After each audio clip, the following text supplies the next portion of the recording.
Assalamualaikum warahmatullahi wabarakatuh. Balik lagi dengan saya Anderu di channel ini. Nah, kali ini saya akan melanjutkan review dan unboxing yang kemarin. Bukan yang kemarin sih, yang tadi sore.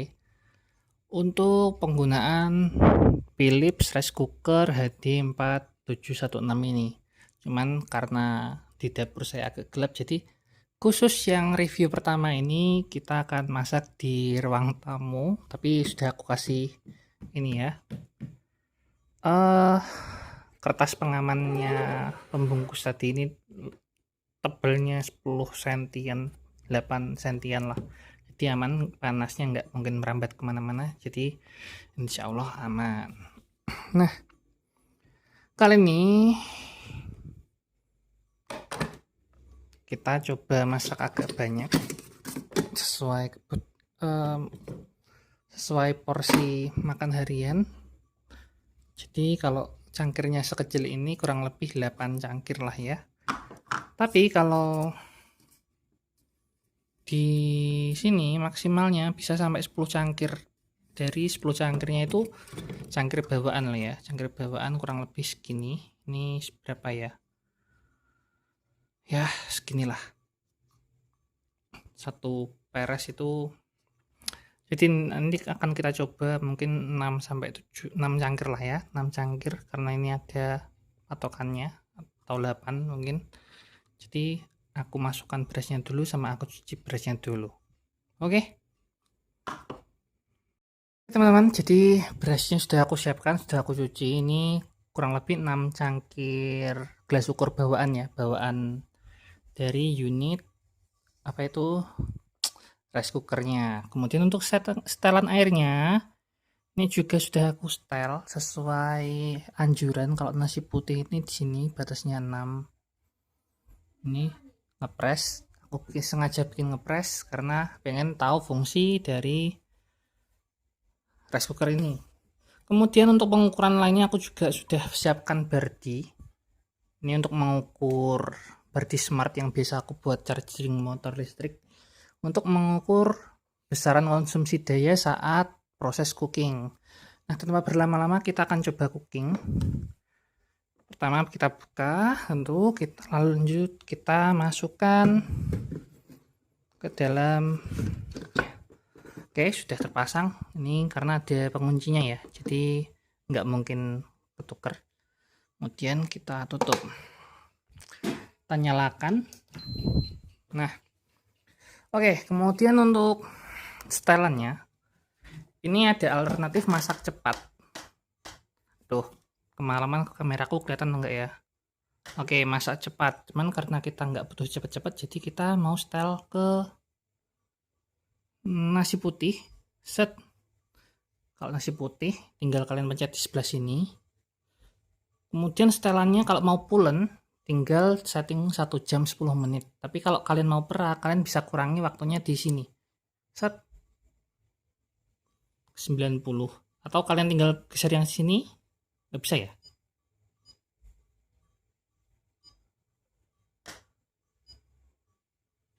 Oh, berarti kalau 50 set 50 menit itu nasinya akan perah, teman-teman.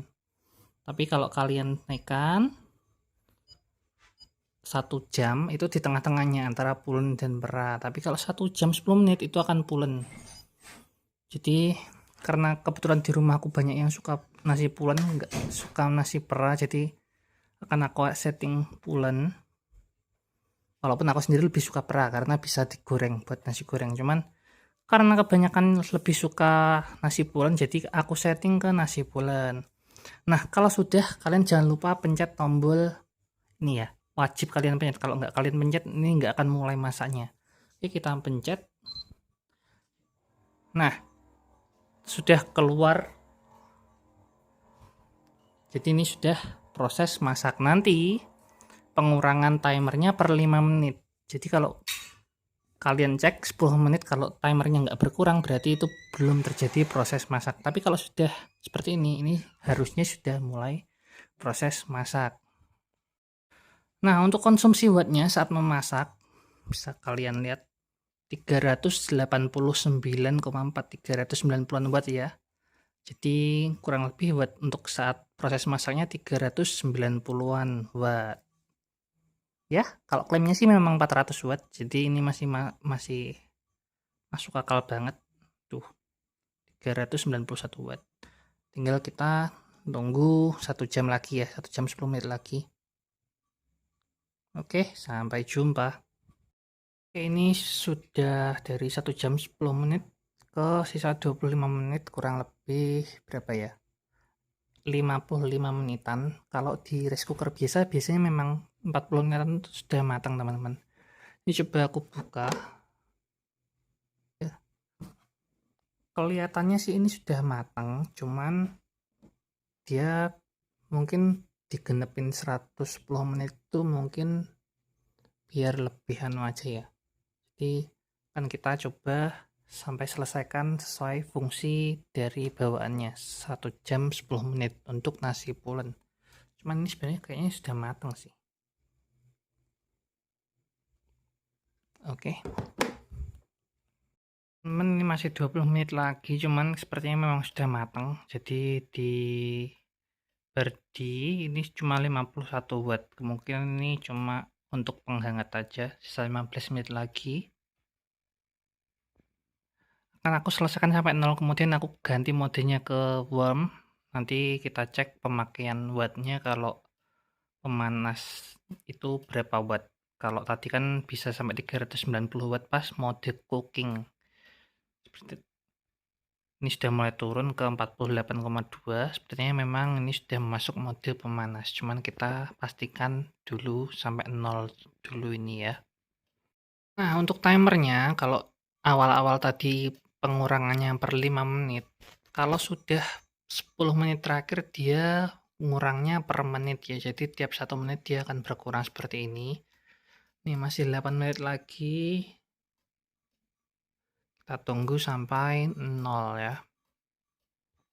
Cuman jadi dia kalau sudah 0 tadi, ini tadi ada bunyi alarmnya, cuman nggak sempat kerekam. Kemudian kita tinggal, dia otomatis pindah ke mode keep warm. Berarti ini sudah keep warm otomatis. Seperti itu. Oke, mungkin sekian dulu. Sekian, terima kasih yang sudah nonton. Sorry untuk penjelasan yang terakhir agak bingungin.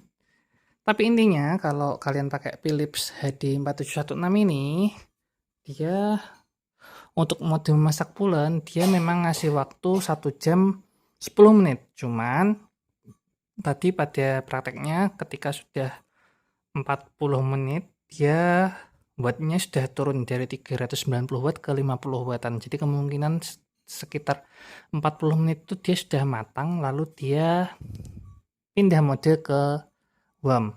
Cuman dia masih tertulis timernya masih berjalan. Nah, ini ketika sudah 0 menit dari mode memasak pulen, dia akan otomatis pindah ke mode keep warm seperti ini.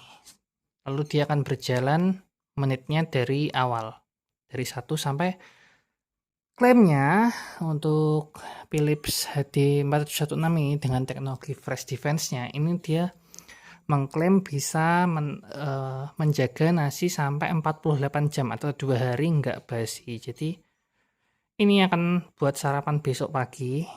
Kita coba cek.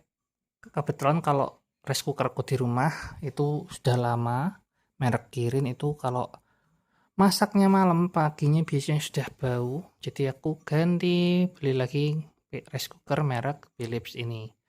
Terima kasih yang sudah nonton videoku. Akhir kata, wassalamualaikum warahmatullahi wabarakatuh.